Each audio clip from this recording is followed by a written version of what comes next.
3 महामंत्र। ओम त्वमेव साक्षात् श्री महालक्ष्मी महासरस्वती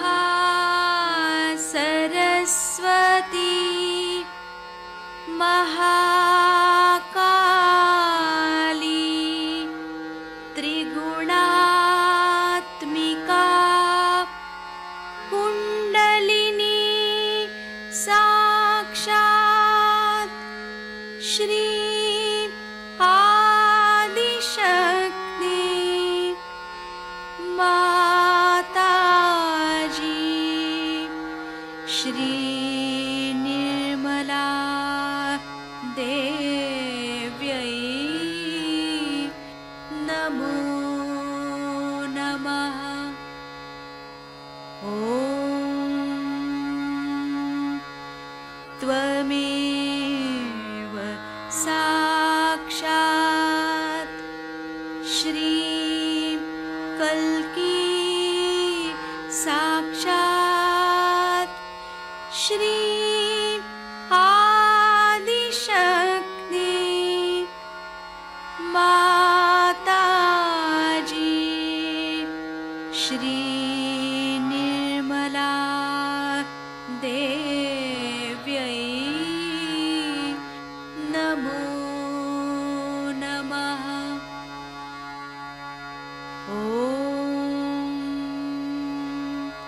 त्वमेव साक्षात् श्री कल्की साक्षात् श्री सहस्रार स्वामिनी मोक्षप्रदायिनी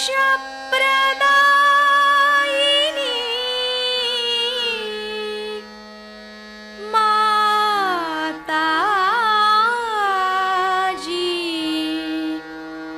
श्री निर्मला देव्यै नमो नमः। श्री गणेश मंत्र।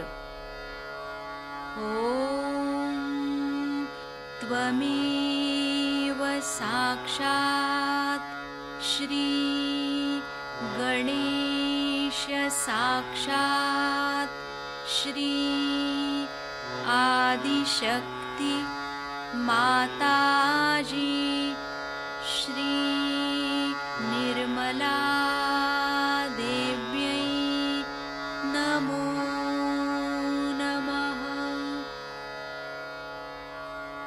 जय श्री माता जी। दोनों हाथ माँ के सामने हृदय में श्री माता जी की छवि को नमन करेंगे।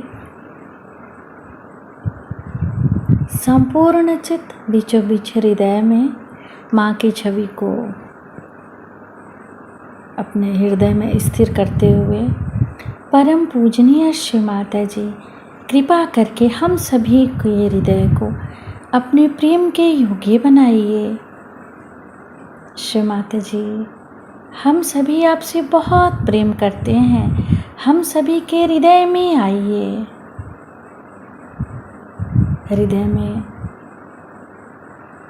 माँ को देखते हुए, श्री माता जी को देखते हुए, श्री माता जी हमारे इस हृदय को और भी पवित्र बनाइए श्री माता जी, ताकि आप यहाँ आ सकें।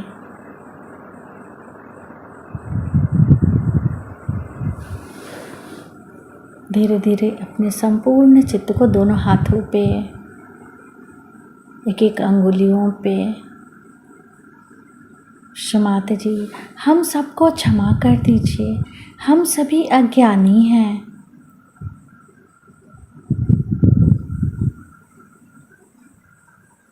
धीरे धीरे अपने संपूर्ण चित्त को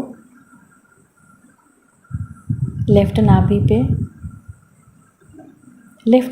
पर क्षमाते से प्रार्थना। क्षमाते जी, आपकी परम कृपा में हम शांत हैं, संतुष्ट हैं और उदार भी हैं। बाएं नाभि पर पूरा चित्त स्थिर करते हुए क्षमाते जी, हमारे बाएं नाभि में श्री गृहलक्ष्मी तत्व जागृत कीजिए। मंत्र ओम त्वमेव साक्षात् श्री गृहलक्ष्मी साक्षात् श्री आदि शक्ति माता जी श्री निर्मला देव्यै नमो नमः। क्षमाते जी, आपकी परम कृपा में हम शांत हैं, संतुष्ट हैं और उदार भी हैं। कृपा करके हमारे बाएं नाभि में अपना संपूर्ण चित्त आशीर्वादित कीजिए।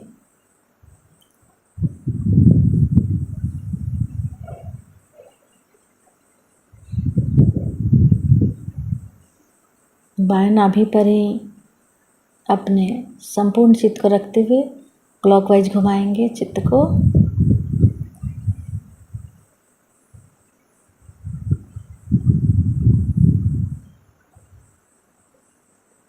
माता जी, आप ही तो श्री गृहलक्ष्मी भी हैं।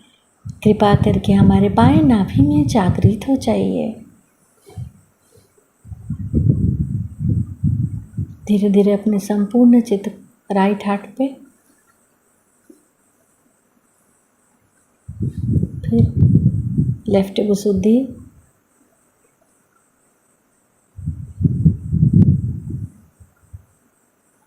लेफ्ट आज्ञा, सहस्त्रार। सहस्त्रार पर माँ से प्रार्थना। क्षमाते जी, हम आपकी अमृतवाणी को सुन सके ऐसी कृपा कीजिए। कृष्ण, आज शिवरात्रि के शुभ अवसर पे हम लोग एकत्रित हुए हैं और ये बड़ी भारी बात है कि हर बार जब भी शिवरात्रि होती है तो मैं दिल्ली में रहती हूँ। हमारे सारे शरीर, मन, बुद्धि, अहंकार, सारी चीजों में सबसे महत्वपूर्ण चीज है आत्मा, और बाकी सब बाह्य के उसके अवलंबन है। आत्मा में हम अपने पिता प्रभु का प्रतिबिंब देखते। कल आपको आत्मा के बारे में मैंने बताया, वही आत्मा शिव स्वरूप है। शिव माने जो बदलता नहीं, जो अवतरित नहीं होता, जो अपने स्थान में पूरी तरह से जमा रहता है, जो अचल, अटूट, अनंत,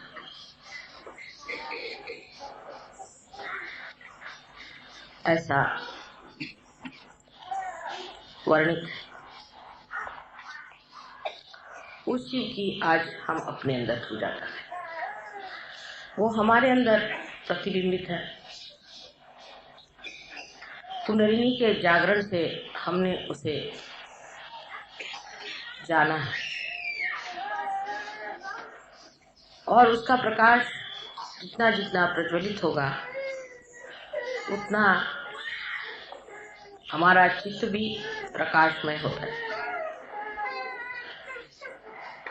लेकिन इस शिव के ओर ध्यान देने की बहुत जरूरत है।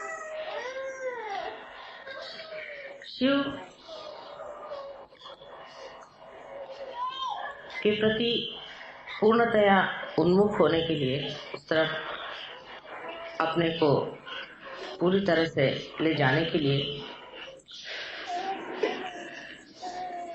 हमें जरूरी है कि ये समझ लेना चाहिए कि उसकी तैयारी क्या है।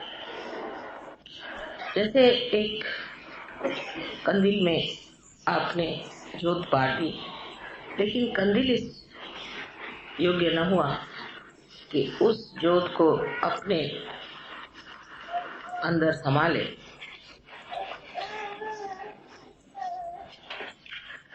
तो यह सब व्यर्थ है, ये सब कुछ व्यर्थ हो जाएगा, ये सारा कार्य व्यर्थ हो जाएगा। वो चीज जो हम झेल ही नहीं सकेंगे अगर हमारे अंदर आकर गुजर गई, तो इसके दोषी हम हो जाएंगे। इसके बारे में हम लोग अभी बहुत अनभिज्ञ हैं कि इसका तेज, इसका सौंदर्य सारे संसार को प्रभावित करता है और सारे संसार में इसकी महिमा इतने जोरों में फैलती है कि उसके लिए कोई भी ऊपरी तरीके से बताने की जरूरत नहीं। अंदर ही अंदर इसकी लौ बढ़ती है। बस उस लौ को जीवित रखने के लिए सबसे पहली चीज है कि हम अपने कुंडलिनी को नीचे नहीं गिरने दें। कुंडलिनी इसलिए नीचे गिरती है क्योंकि हमारे अंदर बहुत से पुराने विचार, पुरानी कंडीशनिंग, और इसलिए भी गिरती है कि हम फ्यूचरिस्टिक बहुत हैं।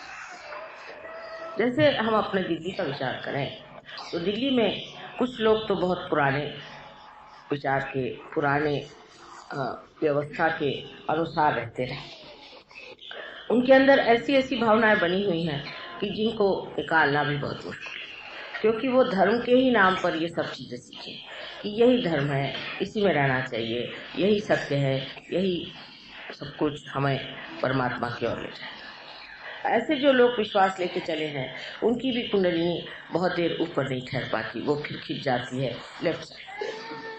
इसलिए सबसे पहले याद रखना चाहिए कि हमारी जो पुरानी धारणा है उन्हें हमें बहुत कुछ तोड़ना पड़ेगा। जो गलत चीज है, जो सही है उसे जरूर लेना, लेकिन जो गलत है उसे तोड़ना पड़ेगा। अगर हमने उसे तोड़ा नहीं तो कुंडलिनी ऊपर ठहर नहीं सकती, वो खिंच जाएगी। दूसरी बात जो दिल्ली में ज्यादा है, क्योंकि यहाँ लोग सरकारी हैं, यहाँ कार्य ज्यादा करते हैं, इंडस्ट्रीज हैं, सब कुछ राइट साइडेडनेस बहुत है, उसमें बहुत सी चीजें हमारे लिए बंधनकारी। एक तो हर चीज में हम जैसे कोई मिलिट्री के तरीके से चलते हैं। जैसे समय की बात है, अब बहुतों ने मुझसे कहा कि महाशिवरात्रि 5 बजे नहीं हो सकती, किसी ने कहा 4 बजे कर लो, उससे बस हमको मिल जाएगी। अब मैंने कहा भाई ये तो ठीक नहीं, कैसे किया जाए। अब आप शिव जी को मॉडर्न तो नहीं बना सकते, शिव जी के हाथ में घड़ी तो बंदी नहीं है।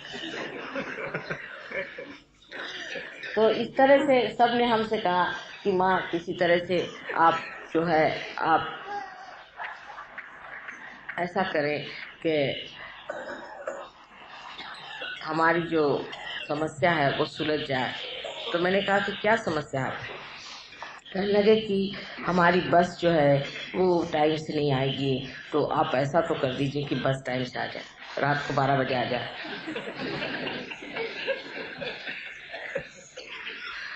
इस तरह के अनेक प्रश्न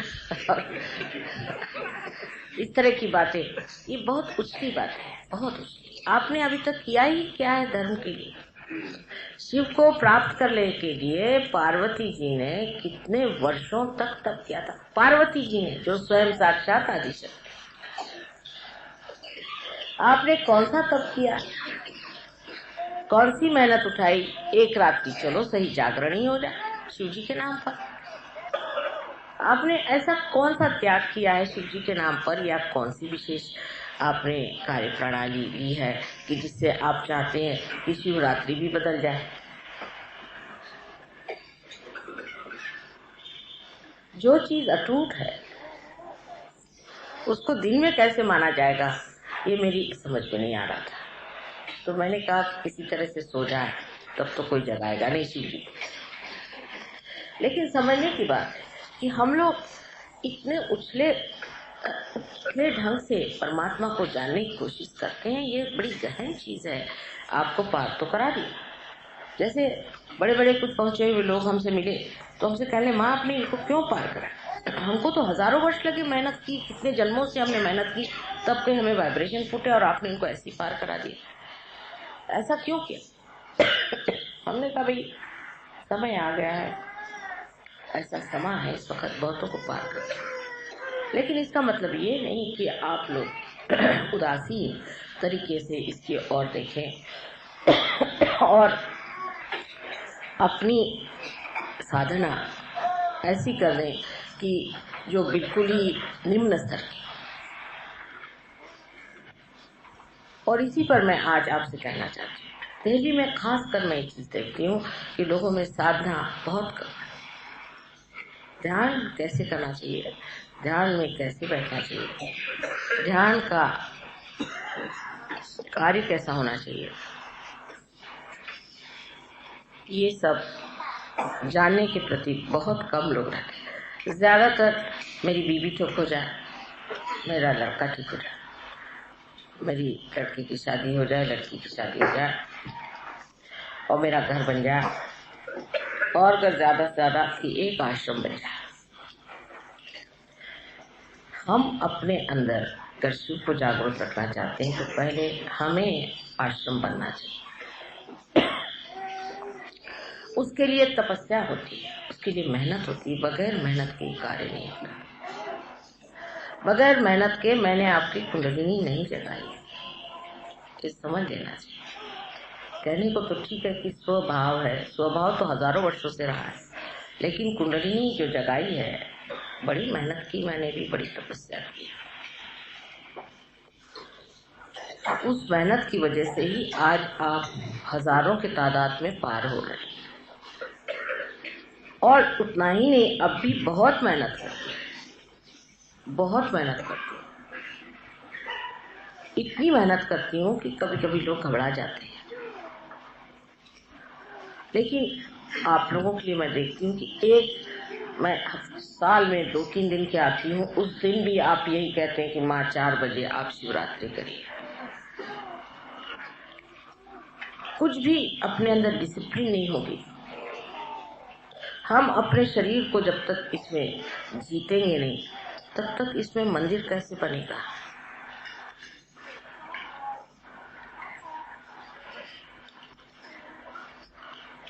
सहयोग उतने लोगों के लिए नहीं, गहनता इसमें चाहिए। और गहनता ऐसी चाहिए कि गंभीरता से, ठहरेपन से रोज आपको ध्यान करना चाहिए। रोज हमें टाइम नहीं मिलता। किसी ने कहा माँ संडे के दिन न करिए शिवरात्रि, क्योंकि सिनेमा होता है तो बहुत कम लोग आएंगे। मैं कहा बहुत अच्छा, जो लोग सिनेमा की वजह से नहीं आएंगे वो बड़े अच्छा होगा हमारे भला के। ये सब सुन करके कभी कभी मुझे लगता है कि सहयोग जो आज सबके सम्मुख खड़ा हुआ है, उसकी कोई कीमत लोगों ने की है या नहीं की। जब तक आप इसकी कीमत नहीं करेंगे, तब तक ये कार्य निष्पन्न नहीं होगा और ये बात बनने नहीं वाली। हम लोग बहुत बड़ी बड़ी बातें करते हैं कि हमने विश्व धर्म बना दिया और सारे विश्व का उत्थान होने वाला है। आप लोग अपनी आदतें कम से कम बदलें। आज 12 साल से मैं देख रही हूँ कि बहुत कम आदत हम लोग अपनी बदल पाए। हम याद गए थे, वहाँ किसी सज्जन के बारे में किसी ने कहा कि वो तो सहयोगी हैं और अपनी माँ को बहुत सताते हैं, माँ का बिल्कुल ख्याल नहीं करते, उनकी कोई इज्जत नहीं करते, और माँ बेचारी बहुत सीधी सरल औरत है। सुन के मेरा एकदम जी बैठ गया, ये कैसे हो सकता है। कि कितनी बदनामी की बात है कि अगर माँ सहज सरल है और लड़की की माँ है तो लड़के के पे तो माँ का हक होता है। हाँ, लड़की की माँ तो दूसरी बात, पर लड़के की माँ है, उसको तो संभालना ही पड़ेगा, उसको कहाँ फेंक दीजिएगा। और जब वो सहज सरल है तब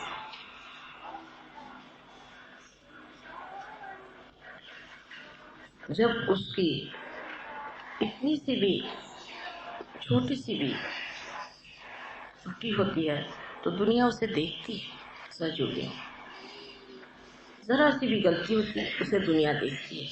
और बहुत बार मैंने ये देखा कि लोग ये कहते हैं कि आश्रम में जाओ तो ऐसा लगता है कि सहयोग नहीं करना चाहिए, क्योंकि यहाँ के लोग बड़े उद्दाम हैं, बहुत बदतमीजी से बात करते हैं, बहुत अहंकारी लोग हैं, बड़े अभिमानी हैं, और इस तरह से हमको ट्रीट करते हैं कि अच्छा नहीं लगता, उनमें कोई प्रेम ही नहीं। क्योंकि आपसी की बात है, मैं आपसे कह रही हूँ कि अब इसको सुव्यवस्थित करें। प्रथम तो हमें अपनी रचना जो होती है, जो कि जीभ हमारी है, उसको बहुत ही ट्रेनिंग देनी पड़ेगी। पहले तंबाकू खाने से, दुनिया भर की चीज़ें करने से हमारी जीभ खराब हो गई। दूसरे गुस्सा करने से भी हमारी जीभ खराब हो गई। और जीभ में खाने की भी बड़ी लालसा है। जीभ अगर ठीक हो गई तो मैं सोचती हूँ कि 50% काम हमारा हो। जीभ का मतलब ये है कि हर समय खाने की लालसा करना, दूसरों से बुरी तरह से बात करना, दूसरों को झाड़ना, गंदी बातें मुंह से निकालना, ज्यादा वाचालता करना, ये सब बातें सहयोगियों को शोभा नहीं। और खाने के मामले में भी लोगों में मैं देखती हूँ कि इतनी ज्यादा रुचि है खाने में कि रात दिन विचारिए कि क्या खाना, यानी मुझे तक खिला खिला के आप लोग मार डालते हैं। मुझे तो कोई रुचि नहीं खाने में, आप जानते हैं। मुझे तो कोई चीज का कोई शौक ही नहीं कि ये चीज बस चना मिल जाए काफी है। आप तो जानते हैं मुझे खाने की कोई रुचि नहीं, मुझको समझ नहीं आता है कि इतनी क्या रुचि खाने की होती है। मैं खाना बहुत अच्छा बनाती हूँ, लेकिन खाने की रुचि नहीं। तो आपके लिए मैं सामने बैठी हूँ, बोलते वक्त जो भी हो आप ऐसी बात करें जिससे दूसरों का हित हो। लेकिन नहीं है, ऐसा नहीं होता है। और एक बिल्कुल उथलेपन में पहले तो अपनी जीभ को ही ठीक करना है। अपनी जीभ जो है एक मधुर स्वरों में, मधुर शब्दों में बांधनी चाहिए। उसका एक तरीका है, आप शीशे में बैठकर अपने से ही मीठी मीठी बातें करें, कोशिश करें। क्या आप अपने से तक मीठी मीठी बातें कर सकते हैं कि अपने से भी गाली गलौज करते हैं? आप पहले अपने को प्यार करना सीखें। फिर टाइम बे टाइम, जो आप लोगों में एक बड़ी बीमारी है कि टाइम, अब यहाँ तक कि अब शिवरात्रि का भी टाइम मानना पड़ा। तो ये तो हद हो गई भाई, शिव जी के ऊपर में आपकी गवर्नमेंट नहीं चल। और इसलिए हमको समझ लेना चाहिए कि हम कहाँ तक, कि हम भगवान पर भी टाइम लगा रहे हैं। जिन्होंने टाइम बनाया उन्हीं पर हम टाइम लगा रहे हैं। और सारा टाइम बचा के करते क्या है, यही मुझे समझ नहीं आता। आप कितनी देर ध्यान करते हैं, इतनी देर आप प्रगति करते हैं। ये जो राइट साइड एटीट्यूड है, ये भी बहुत गंदी है। इससे भी आदमी इतना एग्रेसिव हो जाता है कि उसको ये भी नहीं अंदाज रहता कि हम साक्षात परमात्मा से ही झगड़ा लिए। इसको भी आपको घटाना चाहिए, धीरे धीरे इसको डिसिप्लिन करना चाहिए। इससे आप अनेक काम कर ले, अनेक काम आपके हाथ से हो जाएंगे। और अगर आप टाइम की पाबंदी रखेंगे तो होगे ही नहीं, कभी नहीं हो सकता। और खास कर देश में तो बिल्कुल ही नहीं होता। और जिन देशों में इतना टाइम बांधा था वो सिर्फ युद्ध के लिए, कि वो युद्ध में आ रहे हैं, अगर 11 बजे तो हम 10:30 बजे जाकर उनको कत्ल कर दें। सहयोग में कोई युद्ध नहीं है तो प्रेम की बात है। प्रेम में टाइम किसको याद रहता है? आपको पता नहीं, पहले शिवरात्रि की पूजा करीबन कुछ नहीं तो 8-8 घंटे होती थी। तो कभी कभी हम 9 घंटे एक जगह बैठे, 9 घंटे एक बार भी उठे नहीं, ऐसा भी रिकॉर्ड आपके दिल्ली में है। 9 घंटे कंटिन्यूस।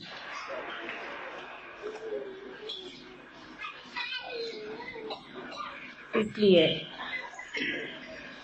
आपसे मुझे कहना है कि पहले आप समर्थ हो जाइए। जब तक आप समर्थ नहीं होते हैं तब तक मुझे डर ये लगता है कि कोई भी अगर बड़ा भूत यहाँ आ जाए और कोई भी तांत्रिक यहाँ आ जाए या कोई ऐसा आदमी आ जाए जो कि जरा सा भी आपसे जोरदार नेगेटिव हो तो आपको खा जाएगा सबको। मैं इसको आपको एक उदाहरण देती हूँ। ब्राइटन एक जगह है जहाँ पर कि समुद्र होते हुए भी लोग बहुत फ्रेंडली जिसे कहते हैं, उथले लोग होते हैं। और इसकी वजह से जब ब्राइटन में हमने सेंटर शुरू किया, काफ़ी लोग सहयोगियों में कोई नई चीज़ आती तो आ गए, लेकिन उतले लोग वहाँ पर एक साहब हमारे प्रोग्राम में आए, उनका नाम था कुछ माइकल वाइकल, ऐसी बेकार आदमी थे, और आ करके वो बहुत ज़्यादा बोलने लगे कि माँ तुम ये हो और वो हो वो हो। तो हम समझ गए तो भूत आदमी है, बेकार में आए हुए। तो हमने कहा अच्छा आप आइए, हमारे घर पे आइए, हमें मिलिए, अभी यहाँ नहीं, आप शांत रहिए।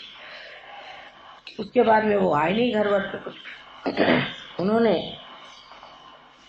सारे लोगों से जाकर बताया कि देखो माँ मुझे कितना मानती है, मैं कितना शक्तिशाली हूँ कि माँ ने मुझे अपने घर पे और विशेष रूप से मुझे घर पे बुलाया है।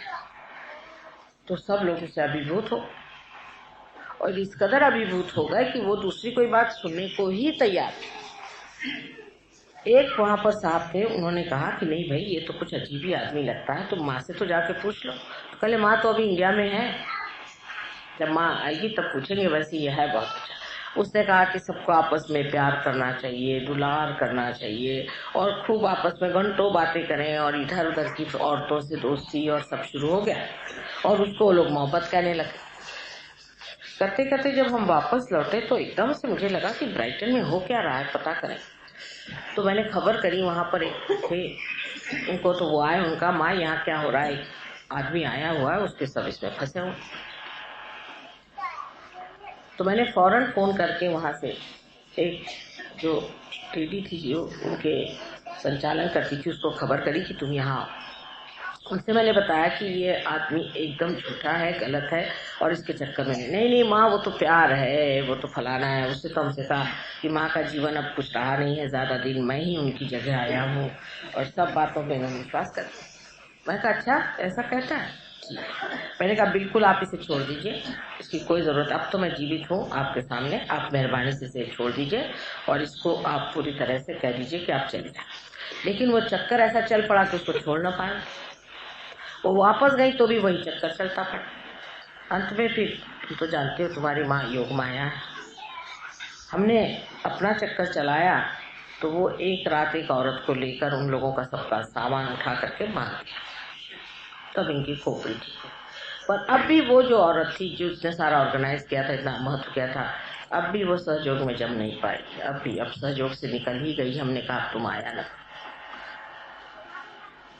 तो अगर आप कमजोर हो जाएंगे तो सारे के सारे गिल पकड़ में आ जाएंगे, और आपकी जब तक संवेदना बढ़ेगी नहीं तब तक कैसे होगा। और दिल्ली वालों की संवेदना बड़ी कमजोर है, सबसे कमजोर, सारे सहयोगियों में सबसे कमजोर दिल्ली वालों की संवेदना। उनको कुछ महसूस नहीं हो रहा, वो कुछ जान ही नहीं पाते कि कौन आदमी अच्छा है बुरा है, किसके वाइब्रेशंस ही नहीं जानते। और कोई भी ऐसा आदमी आ जाए तो उसके चक्कर में आ जाते हैं, और गलत धारणा को ही मान करके उसके चक्कर में आकर के अगर कोई यहाँ पक्का तांत्रिक आ जाए तो आपको तो बेवकूफ बना ले जाए। इसलिए अपनी जो है सत्ता बनानी पड़ेगी, अपनी संपदा बनानी पड़ेगी। इतना ही नहीं, अपनी अवस्था अपनी ही जमानी पड़ेगी, नहीं तो काम नहीं होना। इस चीज पर मैं आपसे इतना ही कहूंगी कि हमसे जितनी मेहनत बनी हमने कर दी है, और अब आपके लिए उचित है कि आप इससे आगे की जो मेहनत है वो करें। अगर आपने अपनी मेहनत नहीं की तो हम आपका सहारा कहाँ पर दे सकते हैं। मुझे कभी कभी बड़ा डर लगता है कि एक साधारण सा मनुष्य जो कि शूद्र सा है, जो कि एकदम से आप समझ सकते हैं कि एकदम शूद्र है, उसी को खोपड़ी बिठा लेते हैं और फिर मुझसे आर्ग्यू भी करते हैं कि नहीं ये आदमी ठीक है। ये कितनी दुखदायी बात है। मुझे आश्चर्य भी होता है और दुख भी लगता है कि कब ये लोग अपनी संवेदना को बढ़ाएं। तो आज इस विशेष दिन पर हमें अपने शिव जी को साक्षी रख के कहना है कि हम अपने अंदर इस शक्ति को पूरी तरह से ऐसे संभालेंगे कि हम शक्तिशाली, रोज ध्यान करेंगे, रोज मेहनत करेंगे।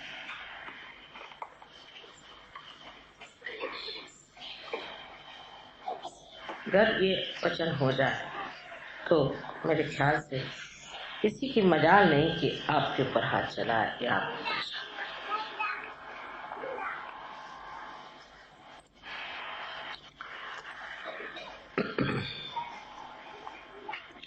हमारे अंदर जो दोष है वो कोई इतने बड़े नहीं, लेकिन सबसे बड़ा हमारे अंदर जो दोष है वो है इच्छा। जब तक हमारे अंदर शुद्ध इच्छा परमात्मा को पाने की तीव्र न हो जाए तब तक कोई भी नहीं काम कर सकता। हम कुछ भी कहें सब बेकार है, हम कुछ भी बोले सब बेकार है। सिर्फ तीव्र इच्छा होनी चाहिए और आदमी को इस तरह से कहना चाहिए कि ये मेरा कर्म नहीं है, ये मेरा जीवन नहीं है, ये मेरा ब्रीद नहीं है, पर एकमेव लक्ष्य ही मेरा ये, और मेरे लिए कुछ नहीं, मैं एकमेव सिवाय आत्मा के सिवाय और मैं कुछ नहीं। ऐसा अपने अंदर आप लोग विचार बात, मैं जहाँ तक समझा सकती हूँ मैंने आपको समझाया। आशा है आप लोग इसको समझने की पूरी कोशिश।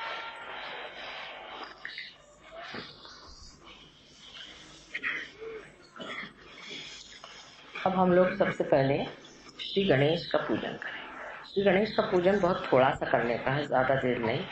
उसके बाद देवी पूजन हो करके और उसके बाद फिर हम गुरु पूजन करेंगे। इसको कि कहना चाहिए कि शिवरात्रि का पूजन है, क्योंकि शिव ही हमारे गुरु, आत्मा ही हमारा गुरु। इसलिए इस गुरु की आप पूजा आज कर रहे हैं और इसलिए वो दोनों ही पूजा एक तरह से एक ही हो जाती है, क्योंकि ओंकार स्वरूप गणेश है, देवी पर आत्मा की शक्ति है और आत्मा शिव है। इस तरह से तीनों चीज एकाकार है। आज का दिन बहुत ही शुभ है। आशा है शुभ मुहूर्त पे शुरू हुआ है और आपके अंदर ही सब कुछ शुभ करेगा।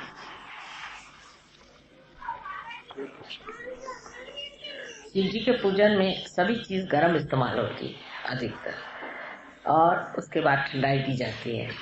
वजह यह है कि शिव जो है वो हिम से भी ज्यादा ठंडे हैं और उनको गर्म रखने के लिए उनको सब तरह की गर्म चीजें दी जाती है। हम लोग गर्म हैं, इसलिए हमें ठंडे करने की चीजें लेनी पड़ती है। और जो आप एकदम कल बहुत लोग एकदम से ठंडक बहुत आ गई, बहुत लोगों को बहुत ठंडक लगी, लेकिन फिर गर्म हो गए, फिर ठंडे गर्म चलते हैं। जब ठंडे हो जाएंगे मामले तब सोचना चाहिए कि शिव का तत्व हमारे अंदर जागृत हो गया। तो आपको गर्म लेने की जरूरत नहीं है कि आप कोई कहने लगा कि शिव जी जो तो भंग पीते थे तो हम पियेंगे, आप कोई शिव जी नहीं, तो फिर आप धतूरा भी खाइए और वो नहीं होता तो जहर भी पी के दिखाइए, क्योंकि शिव जी ये काम करते थे इसलिए हम भी करेंगे। ये जो लोग कहते हैं उनको पहले देखना चाहिए आप क्या शिव जी हैं? आप क्या हलाहल पी सकते हैं? क्या नहीं पी सकते। जब वो नहीं हो सकता है तो फिर उनके साथ मुकाबला करने में क्या अर्थ है? इतना ही हो सकता है कि उनके चरणों में हम शरणागत हो सकते हैं, और यही होना चाहिए। कोई चीज ठंडी ले ली और उसके बाद आपने गर्म चीज ले ली तो बदन पे शीत, वो जो शीत है जिसे आर्टिकेरिया कहते हैं, इस तरह की जितनी एलर्जीज है ये शिव जी के दोष है। और उसमें आपका इलाज है आप गेरू बदन पे लगाएं, या चाहे आप थोड़ा गेरू घिस के लिए, जिसको एलर्जीज होती है उसको सबको गेरू घिस के लगाएं, गेरू घिस के बदन पे लगा ले, या उसको खा भी सकते 7 मरतबा उसको अगर घिसा जाए और घिस करके चंदन के जैसे और उसे खाया जाए तो आपकी एलर्जी ठीक हो जाती है, क्योंकि फिर वो गेरू गर्म होता है, कैल्शियम है। यही भस्म भी जो है वो व्यवस्थित रूप से बनाया गया हो, किसी हवन में से निकाला गया हो, तो उसको भी अगर आप इस्तेमाल करें तो आपकी एलर्जी ठीक हो जाएगी। इस वक्त माँ को भी इसलिए चढ़ाया जाता है जिसको, क्योंकि उनके अंदर भी इतनी शीत है कि बाहर की गर्मी से हो सकता है कि उनके ऊपर एलर्जीज आ जाए और उनके बदन में उस तरह की चीजें न हो जाए, इसलिए उनको गर्म रखा जाता है। एलर्जी तो नहीं होती है, लेकिन जब पूरी तरह से गेरू और भस्म नहीं रखा जाए तो हमारे तक हमने देखा कि हमारे पैर में एकदम से आर्टिकेरिया हो जाता है, यानी एक उसकी जरूरत होती है। उस वक्त टेम्परेचर बहुत लो होता है, इसलिए गेरू की जरूरत होती है, गेरू और भस्म की जरूरत होती है। ये नए लोगों में होता है, पुराने लोग नहीं करेंगे। अब सब लोग आके जम जाएंगे, जैसे अब हम अंदर गए सब लोग लाइन से खड़े हो गए। ये चीज दिल्ली नहीं होती, ये भी बताऊं मैं, कहीं और नहीं माने ना,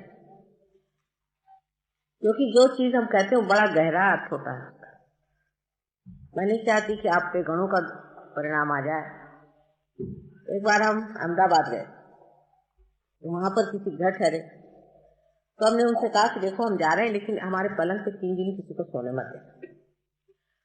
उनको लगा ऐसी माँ ने कहा होगा, तो उनकी लड़की सोई, तो उसने कहा कि रात भर तो मुझे नींद नहीं है और कोई मुझे गुदगुदी कर रहा था, जैसे मैं वहां से। दूसरे दिन उनकी नौकरानी सोई, तो उस नौकरानी पे एकदम से ऊपर से ऐसा लगा जैसे कि उसके ऊपर कोई चीज आके गिर गई। तो उठ के देखा कोई चीज थी नहीं, वो भी उठ के भाग गया। तीसरे दिन फिर उन्होंने क्षमा मांगी कि माँ हमने गलती कर दी, हमको नहीं कर। गणों का हाथ बड़ा खराब होता है, ऐसा हाथ मारते, छपट्टा मारते, मैं ध्यान देती रहती हूँ हाथ से। उनको सब हमारा प्रोटोकॉल मालूम है, कहाँ पर जाना है कहाँ। अपट से बीच में आप लोग पैर छू लेते, पट से फिर रास्ते में खड़े हो गए, माँ ये बात है, ऐसे नहीं करना। एक नियमबद्ध तरीकों से चलना है। देखिए आप अब विराट के शरीर में जा रहे, अब विराट कोई परवाह है, वो आपको सब देख रहा, अपनी बात लेकर के रोना नहीं। माँ देखो मेरे ऐसे हो रहा है, मेरे बाप कैसा हो रहा है, मेरे माँ कैसा हो रहा है, मेरे भाई कैसा हो रहा है, मेरे घर कैसा। जिसने ये बातें शुरू कर दी उसको तकलीफ ही होने वाली। आप शांति में विश्वास पूरा करके कि हाँ मैंने माँ से कर दिया, ठीक हो जाएगा, ऐसे लोगों का भला होता है, मैं पहले बता। और जो लोग बहुत सामने सामने बैठ करके और आगे आगे दौड़ते हैं, उनके बड़ा बुरा होता है, मैं पहले बता। एक तो सहयोग से ऐसे लोग निकल ही जाते हैं सहज में, तो आगे पीछे करने कोई जरूरत नहीं। आप जब आ गए समुद्र में तो तैरते रहिए आराम से, आपको तैरना सिखा दिया, अब उसमें क्या जबरदस्ती। अभी दिल्ली की एक खास चीज मैंने देखी, अभी तक ठीक ही नहीं हो रही, पता नहीं क्यों। और जो लोग पहले के हैं उनको कोई देखते नहीं है, दिल्ली वाले जो नए आते वो घोड़े पे ही सवार आते, ऐसा नहीं होना। जो आगे लोग आ चुके हैं वो किस तरह से रह रहे हैं, कैसे बैठ रहे हैं, कहाँ तक है, ये रह रहे हैं। और फिर किसी को वर्मा साहब तो कहते हैं मैं किसी को कुछ कहना ही नहीं चाहता, लोग मुझको दोष दे रहे, उनको क्या दोष दे रहे, मैंने कहा है। ये कोई समझने की बात है कि आप में कितनी ज्यादा डिसिप्लिन है, कितना कायदा समझना, परमात्मा का कायदा समझना। अब ऊपर गए वहां 25 आदमी खड़े, बाहर निकले तो 10 सर पे ऐसा कायदे में, जहाँ बैठे वहीं बैठे। स्थान पे अपना तकिया नहीं छोड़ने, जहाँ बैठे आराम से माँ के साथ ही संबंधित बैठे, ये समझना चाहिए। अगर आपका संबंध पूरा बना हुआ है तो कोई जरूरी नहीं दौड़ने, जिसका नहीं बना वही दौड़ता, ये पहली पहचान। जहाँ भी बैठे हैं वहीं से माँ को पा रहे हैं आप, माँ से वहीं से बातचीत हो रही, वहां सब कुछ। आपको मिलने की जरूरत क्या, सामने आने की जरूरत क्या, वहीं बैठने की जरूरत क्या, पैर छूने की जरूरत, कोई जरूरत नहीं। जहाँ बैठे वहीं माँ है, अपने दिल में ही है ना।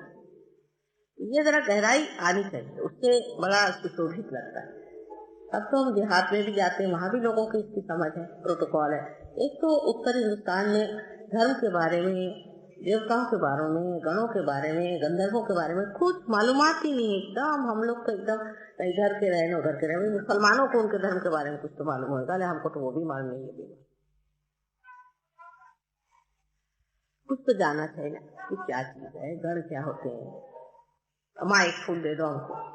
अब ये फूल जितने भी होते हैं ये सब मेरे सराहने इस बात रखने पड़ते हैं, क्योंकि गणों का अधिकार है। अगर आपने फूल ले लिया तो गण आपको कुछ न कुछ फूल करेंगे, फिर मुझे मत कहना।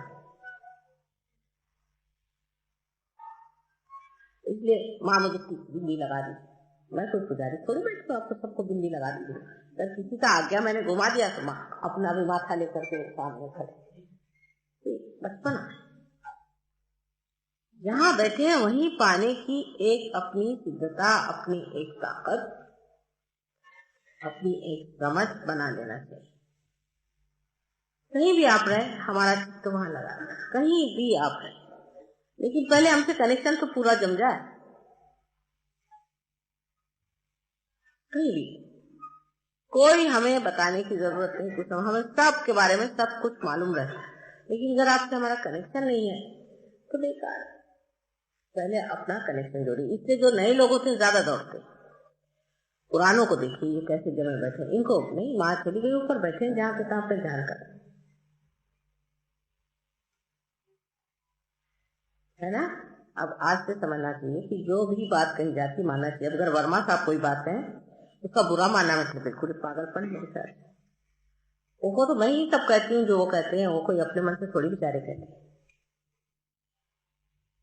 तो फिर कहेंगे कि वहाँ कोई प्रेम ही नहीं। आप आते साथ आपको सर पे बिठा लीजिए, यहाँ कोई वोटिंग थोड़ी होने वाला है कि आपकी कोई चापलूसी करेगा, आइए जी बैठिए, ये कुर्सी पे बैठिए, आपके लिए तखत लगाते, तो नहीं होगा। आप अगर कायदे से नहीं रहेंगे तो बताया जाएगा। यहाँ कोई बड़ा छोटा नहीं देखा जाता, कायदे से रहना और न रहना ये चीज है। कौन कायदे से है, कोई कायदे से नहीं है, वो बताया जाता है ये कायदा।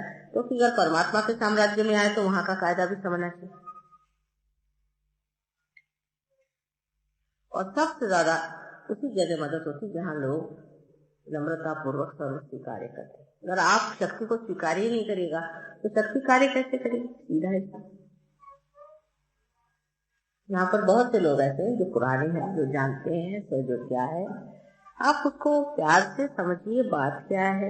जैसे एक नवीन अनुभव आया है, इस पर अगर जमना है उस नवीनता को अपने ही मन से। बहुत से लोग चलते हैं, अभी इन्होंने कहा कि अपने ही मन से कोई साहब भाषण देने खड़े हुए, अपने ही मन से ऐसे नहीं करते। ये कि जो अब वर्मा साहब है, समझ लीजिए, अगर हमको हम उन्हें यहाँ का लीडर मानते, अब समझ लीजिए, तो हम सबसे संबंध नहीं कर सकते ना। हम तो सिर्फ वर्मा साहब से कर सकते हैं, या कोई भी जो आदमी होगा उस एक ही से तो कर सकते हैं। अब उसी को हर बार परेशान करना ये कोई सहयोग नहीं। सहयोग में लीडर को बिल्कुल नहीं चैलेंज किया जाता, और जो करते हैं वो गिर जाते, क्योंकि हम लीडर को जानते हैं ये कितने गहरे पानी। हम हमारा उनसे संबंध है, हम जानते हैं। अब हर आदमी यहाँ लीडर होने वाला नहीं है। सहयोग जो लीडर का मतलब ये नहीं कि कोई ऊंचे हो गए या कुछ, पर वो जानते जानकार है, उनका हमारे से संबंध बना हुआ है। उनको कोई बात हो तो हमसे वो डायरेक्टली कहते हैं, ये मतलब उसका ये मतलब नहीं कि वो कोई आपके खोपड़ी पे बैठे हो, ये बात है। लेकिन अगर वो गलती करेंगे तो मैं तो पकड़ूंगी उनको कि बस आप जो भी वो करें बिल्कुल जैसे कोई हमारे हाथ है इस तरह से करें, इससे कोई भी आदमी उनको चैलेंज न करे। वो जो चीज समझेंगे, जो उचित समझेंगे वो करें, और आप उनकी बात सुना करें। ये बात बहुत जरूरी है। फिर दूसरा ये भी है कि छोटे छोटे उम्र के भी लड़के आ जाए, वो अपने को एकदम अफलातून समझ ले आते। ये बेकार बात। बड़ों का मान रखना अपने देश की संस्कृति का एक लक्षण है। ये नहीं कि एक छोटे से कल खड़े हो गए और बकने शुरू कर दिया, उसे सारा तहस नहस हो जाता है। हो सकता है कि जो यहाँ के बड़े लोग हैं वो भी अपना कॉन्फिडेंस खो दे। आप अगर अपने बड़ों पर हंसना शुरू कर दे, उनका मजाक शुरू कर दे, तो वो कुछ भी नहीं करते, उनको कुछ भी ना समझे, अपने मन से जो चाहे सो करने लग जाए। और फिर ये सोचना है कि कलेक्टिव जो आदमी होता है उसका संबंध जो है एक पूरे से होना चाहिए। जैसे ब्रेन से आपका संबंध है, बीच में सब चीजों। अगर आपका ब्रेन से ही संबंध टूट गया तो हो नहीं सकता। अच्छा, ब्रेन का जिससे संबंध है उससे आपका संबंध टूट गया तो भी हो नहीं सकता। इसका मतलब आप मैलिग्नेंट हो गए, कैंसर हो गए। ऑन योर ओन नहीं हो सकते आप सहयोग में, सब एक के साथ जुड़े हुए हैं इस तरह। इसके लिए थोड़ा सा आपको थोड़ी नम्रता। अभी कोई जब बड़ा काम यहाँ निकाले तो बनेगा नहीं सहयोग का, मैं बता। जैसे कि कोई बड़ी गुरु पूजा निकाले करना यहाँ नहीं हो सकता, मुझे मालूम, क्योंकि अकेले 4 आदमी बस दौड़ेंगे, ऐसा और जगह नहीं है। हाँ, हालांकि वहां मैंने मेहनत ज्यादा करी है, मैं मानती हूँ। आप लोग अगर मेहनत करें तो उनसे भी आगे जा सकते हैं। और आपस में एक दूसरे का आदर करना चाहिए। आप सब संत साधु पड़ा एक दूसरों का आदर कर। एक संत को अगर पता हुआ कि दूसरे संत आए तो बहुत आदर से आप वाकई संत साधु, आप पहुंचे हुए, आपको उसी तरह से रहना चाहिए, उसी शान से रहना चाहिए। बोलते ज्यादा नहीं है, किसी पे आक्रमण नहीं करते, जहाँ बैठे वहीं आराम, अपना तकिया तक सोच छोड़ते, अगर जंगल में कहीं बैठे तो वहीं बैठे रहते, और सेवा में तत्पर होना चाहिए।